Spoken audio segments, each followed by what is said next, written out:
अपना परिचय दे दीजिए। मैं रामराज मौर्य, नेट कर्मचारी नेट पर से रिटायरमेंट हुआ निर्माण फल नियोजन से। मैं 2024 में रिटायर हुआ अप्रैल में, और अप्रैल से अब तक हम लोग ऐसे ही अनाथ की तरह घूम रहे हैं,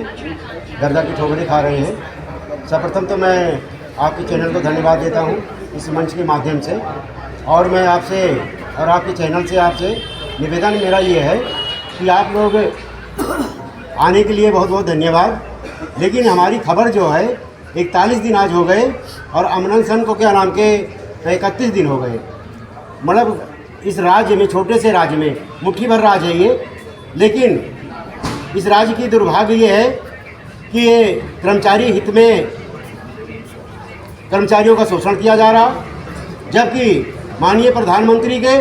माननीय मुख्यमंत्री के ऐसा नारा उन्होंने बनाया, हमें प्रतीत होता है कि वो खरा नहीं उतरेगा, क्योंकि इनका नारा यही रहा जब 2014 में आए ये बीजेपी सरकार, तो सबका साथ सबका विकास। लेकिन ऐसा इस उत्तराखंड राज्य में प्रतीत हो रहा है कि ये नारा इन्होंने घोषणा तो किया, लेकिन जिस हिसाब से इनको पालन करना चाहिए उस हिसाब से इस राज्य में पालन नहीं किया जा रहा। क्योंकि छोटे से राज्य में आप देख रहे होंगे, आप घूम रहे हैं, सभी पूरे उत्तराखंड राज्य में आप घूम रहे हैं चैनल पे, कहीं ना कहीं धरना प्रदर्शन, कहीं रैलियाँ, कहीं कुछ ना कुछ, मतलब कर्मचारी या हो या बेरोजगार हो, उसका शोषण हो रहा है। मैं इस सरकार से निवेदन करना चाहूँगा, क्योंकि इस में बैठे हुए 60 साल बाद 62 साल 72 साल तक के आपके बैठे हुए धरने पे, तो मेरा आपसे अनुरोध है कि सरकार से, मतलब क्या नाम के, सरकार को थोड़ा शर्म आनी चाहिए कि आज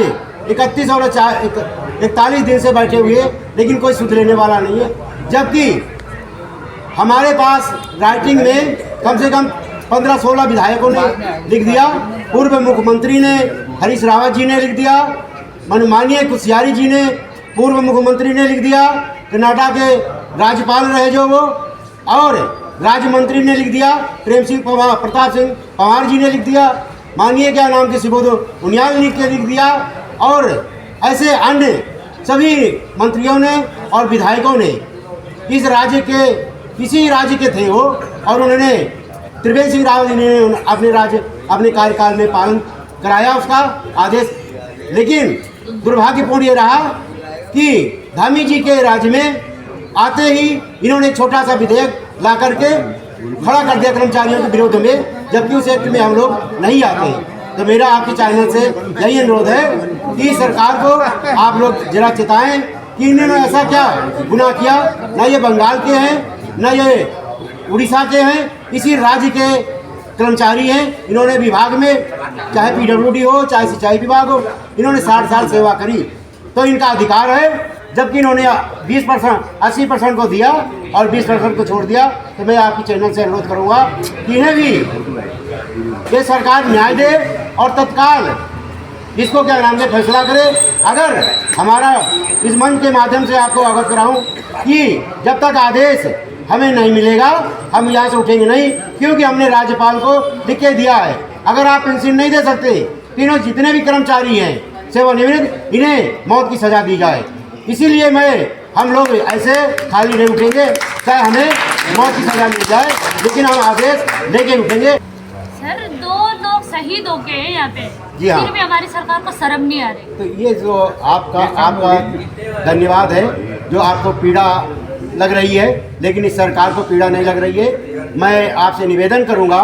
कि अगर आप थोड़ा सा, अगर हम में सहानुभूति है आपके अंदर थोड़ा सा हम लोगों के प्रति, तो आप सरकार को थोड़ा सा दिशा दें कि कम से कम इन्होंने ऐसा आपके साथ कौन सा गुनाह किया जो इतनी बड़ी इनको सजा मिल रही है। जो कि 2 व्यक्ति हमारे शहीद हो चुके, एक नैनीताल हल्द्वानी के और एक डाक पत्थर के, और 2 बुजुर्ग हमारे स्वास्थ्य उनका खराब होने के कारण उनको घर भेज दिया गया, जबकि अभी उनका स्वास्थ्य ठीक नहीं है और दवाइयाँ चल रही है। तो मैं आपके चैनल के माध्यम से पुनः निवेदन करना चाहूँगा कि आप इस सरकार को थोड़ा जरूर चेताएं कि इनकी मांग, इनकी सज़ा और इन्होंने गलती क्या किया। सरकार अभी आपके संज्ञान में लाना चाहूँगा कि उत्तराखंड क्रांति दल जिन्होंने आंदोलन में अपना बलिदान दिया, जिन्होंने अपना भरपूर योगदान दिया, उसको माननीय धामी जी ने 1000 से लेकर के 10,000 तक की पेंशन की घोषणा की और इस सरकार ने विकलांग पेंशन दे रही और बेरोजगार पेंशन दे रही और विधवा पेंशन दे रही, अन्य पेंशन इस सरकार दे रही है। तो ये कर्मचारी इन्होंने ऐसा कौन सी गलती करी जो इनके साथ ऐसा व्यवहार किया जा रहा है। धन्यवाद।